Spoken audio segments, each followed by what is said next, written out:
نستعین واشہد ان لا الہ الا اللہ واشہد ان محمدا عبدہ ورسولہ۔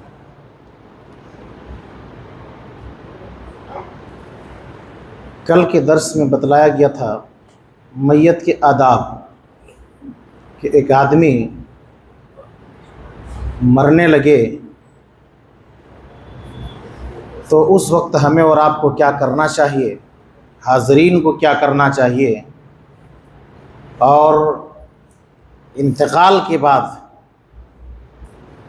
ہمیں اور آپ کو کیا کیا کرنا چاہیے میت کے ساتھ، وہ ضروری آداب اور احکام آپ کے سامنے رکھے گئے۔ آج بات کریں گے میت کو غسل دینے کے آداب۔ میت کو جب غسل دینے کی بات آتی ہے تو لوگ پریشان ہو جاتے ہیں، کون غسل دے گا، کیسے غسل دیا جائے گا، کیسے غسل کا انتظام ہوگا، کافی پریشان ہو جاتے ہیں، جبکہ اس میں کوئی پریشانی کی بات نہیں ہے۔ میت کو غسل دینا بہت مشکل کام نہیں ہے۔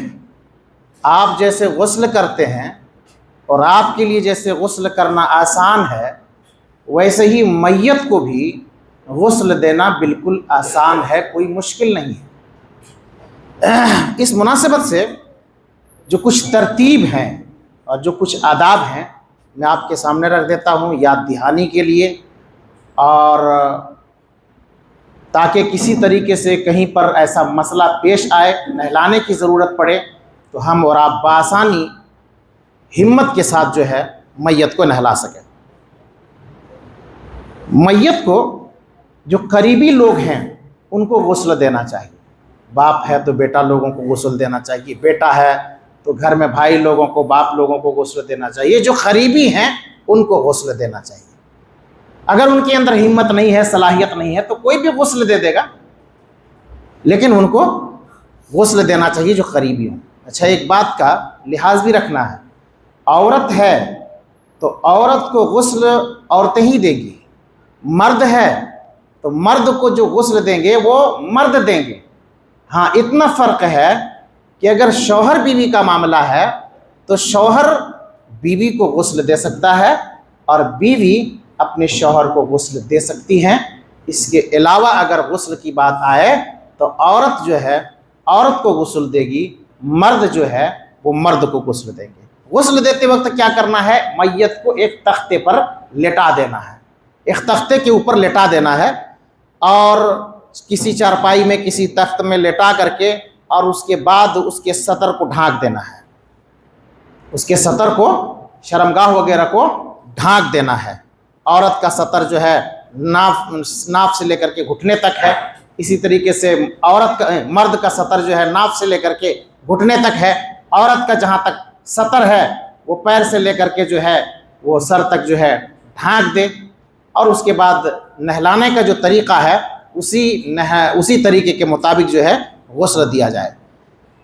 بدن میں اگر پہلے سے کپڑا پہنا ہوا ہے، جس کپڑے میں ان کا انتقال ہوا ہے، اس کپڑے کو اتار کر کے رکھ دیا جائے، اس کو کاٹ دیا جائے، اگر اتارنے کی سہولت ہے تو اتار دیا جائے، نہیں تو اس کو کاٹ کر کے نکال دیا جائے۔ اور میت کو جو غسل دیں گے وہ طاق مرتبہ، طاق سمجھتے ہیں، بے جوڑ، مطلب 3 مرتبہ، 5 مرتبہ، 7 مرتبہ، جتنی زیادہ آپ کو ریکوائرمنٹ ہو، کم سے کم 3 مرتبہ دینا مسنون ہے۔ 1 مرتبہ بھی اگر آپ غسل دے دیتے ہیں تو بھی کافی ہو جاتا ہے، لیکن مسنون 3، 5، 7 وغیرہ ہے جو طاق مرتبہ غسل دینا چاہیے۔ اب کیا کرنا ہے، سب سے پہلے ہم کو جو کرنا ہے، میت کو لٹا دیے چارپائی میں، تخت میں، لٹانے کے بعد ان کے پیٹ کو دبانا ہے اور استنجا کروانا ہے، کروانا ہے ان سے، ان کے پیٹ کو دبانا ہے، پیشاب آئے، پیخانہ آئے، پیٹ کو ہلکا ہلکا دبا کر کے، اگر گندگی باہر آ جاتی ہے تو اس کو جو ہے ڈھیلے وغیرہ، مٹی وغیرہ ہے تو اس سے صاف کر لیا جائے، مٹی نہیں ہے تو کپڑے سے صاف کر لیا جائے، اور اس کے بعد اس کو واش کر دیا جائے، استنجا کرایا جائے، اس کو پاک کرایا جائے، اور اچھے سے جو ہے صابن وغیرہ لگا دیجیے جہاں جہاں ریکوائرمنٹ ہے، سر سے لے کر کے جو ہے، تاکہ ساری گندگی جو ہے ختم ہو جائے۔ لوگوں کا ایک نظریہ ہے کہ مرنے کے بعد آدمی ناپاک ہو جاتا ہے، ایسا نہیں ہے۔ مومن نجس نہیں ہوتا ہے اور مرنے کے بعد وہ ناپاک نہیں ہوتا ہے، تو ایسا نہیں ہے۔ غسل ان کے لیے ضروری ہے، میت کو دینا، غسل دینا ان کے لیے ضروری ہے، اس لیے اس کو غسل دیا جاتا ہے۔ وہ ناپاک نہیں ہوتا، ایسا نہیں کہ مر گیا وہ تو ناپاک ہو گیا، ان کو چھو دیں گے تو ہم بھی ناپاک ہو جائیں گے، ایسا نہیں ہے۔ تو سب سے پہلے اس کو استنجا کرائیں گے، گندگی وغیرہ صاف کرائیں گے، پیٹ دبائیں گے، اور اس کے بعد ڈھیلے سے صاف کریں گے، کپڑے سے صاف کریں گے، پانی سے واش کریں گے، اور اس کے بعد جو ہے پانی اس کے اوپر بہائیں گے، اچھے سے صابن وغیرہ لگا دیں گے۔ اس کے بعد کیا کرنا ہے؟ مکمل طور پر شرعی وضو کرنا ہے، مکمل طور پر جو ہے شرعی طور پر پورا وضو کرنا ہے۔ جیسے ہم اور آپ نماز کے لیے وضو کرتے ہیں تو اسی طریقے سے اس کو وضو کرایا جائے گا، کلی کرایا جائے گا، ناک میں پانی ڈالا جائے گا، ہاتھ کو دھویا جائے گا، پیر کو دھویا جائے گا۔ جیسے ہم اور آپ وضو کرتے ہیں ویسے پورا وضو کر دیجیے۔ وضو کرا دینے کے بعد اب اس کو نہلائیں گے، ٹھیک ہے؟ بسم اللہ کر کے جیسے ہم لوگ وضو کرتے ہیں اور اس کے بعد نہاتے ہیں ویسے ہی کرنا ہے۔ اس کو وضو کرا دینا ہے اور اس کے بعد اس کو نہلانا ہے۔ نہلاتے وقت پھر داہنے جانب سے اس کو پانی ڈالیے، پھر بائیں جانب بائیں کروٹ سے اس کو پانی ڈالیے، پھر پورے جسم کے اندر پانی ڈالیے۔ ایک مرتبہ ہو گیا، وضو ایک ہی مرتبہ کرنا ہے، ایک مرتبہ غسل ہو گیا۔ پھر دوسرے مرتبہ پھر اس کے داہنے کروٹ میں پانی ڈالیے، بائیں کروٹ میں پانی ڈالیے، پورے جسم پر پانی بہائیے، اور اس کے بعد یہ دوسرا مرتبہ غسل ہو گیا۔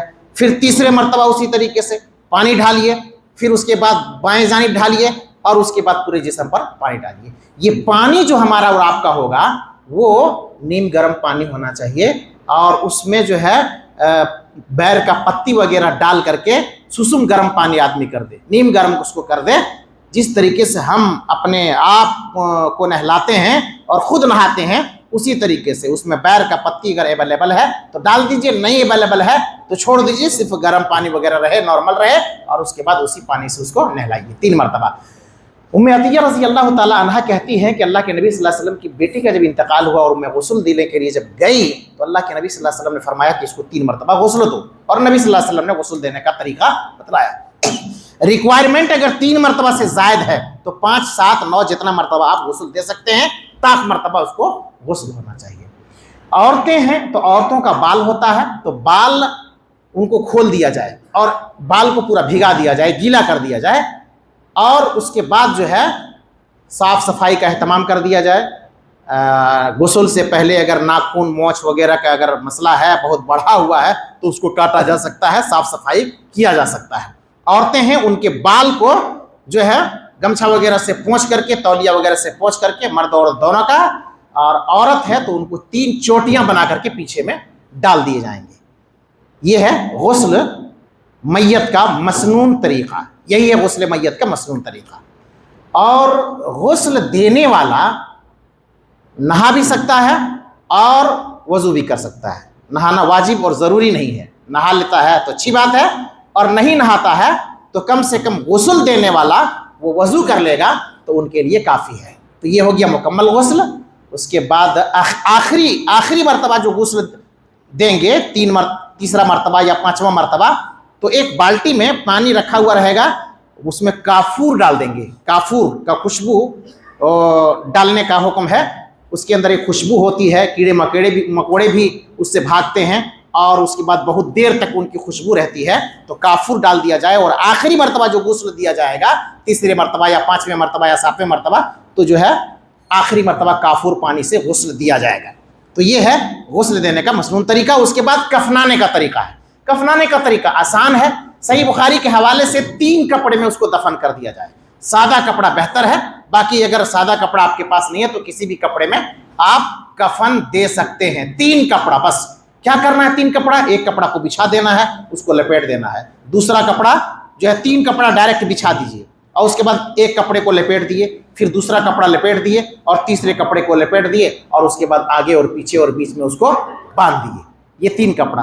5 کپڑا جو عورتوں کو کفنانے کا جو ہے، صحیح سنن ابو داؤد کے حوالے سے حدیث ہے کہ عورتوں کو 5 کپڑا اور مردوں کو 3 کپڑا، اور اکثر لوگ ایسے ہی کرتے ہیں، لیکن یاد رہے 5 کپڑے والی روایت ضعیف ہے، 3 کپڑا کافی ہے، چاہے مرد ہوں چاہے عورت ہوں، یہ ان کے لیے کافی ہے 3 کفن۔ کچھ لوگوں کا ہوتا ہے کیا کہ وہ کفن کے وقت جو ہے احرام کا باقاعدہ انتظام کرتے ہیں، لے آؤ احرام جلدی لے آؤ، عمرہ کیے ہیں حج کیے ہیں وہ والے لے آؤ، اور اس کے اندر جو ہے کفنا دو۔ پتہ نہیں وہ کیا سوچتے ہیں کہ اس میں کفنانے سے اس میں عذاب ان کو جو ہے کم ہو جائیں گے ان کے لیے، اور ان کے لیے سہولت ہو جائے گی، جبکہ ایسی بات نہیں۔ کفن کفن ہے، وہ ایک چادر ہے، احرام کا کپڑا کیا ہے؟ چادر ہے، تو وہ حج کے موقع پر جب وہ پہن لیتا ہے تو وہ جو ہے احرام ہو جاتا ہے، پھر اتار دیے تو نارمل کپڑا ہو گیا وہ، تو وہ احرام وہ کیا ہوگا؟ کفن ہی ہوگا۔ چاہے آپ احرام والی چادر دیجئے، یا آپ بازار سے خرید کر کے دیجئے، یا گھر میں کوئی چادر ہے اس کو آپ دے دیجئے، بس 3 کپڑے میں آپ کفنا دیجئے۔ اور اس کے بعد جو ہے پھر میت کو قبرستان کیسے لے جائیں گے، اور اس کے بعد قبرستان میں جانے کے آداب کیا ہیں، میت کو دفن دینے کے آداب کیا ہیں، یہ سارے طریقے ہیں انشاءاللہ آئندہ درس میں۔ اللہ رب العالمین سے دعا ہے کہ اللہ رب العالمین ہم سب کو ان باتوں پر عملی جامہ پہنانے کی توفیق عطا فرمائے، آمین تقبل یا رب العالمین۔ والسلام علیکم ورحمۃ اللہ وبرکاتہ۔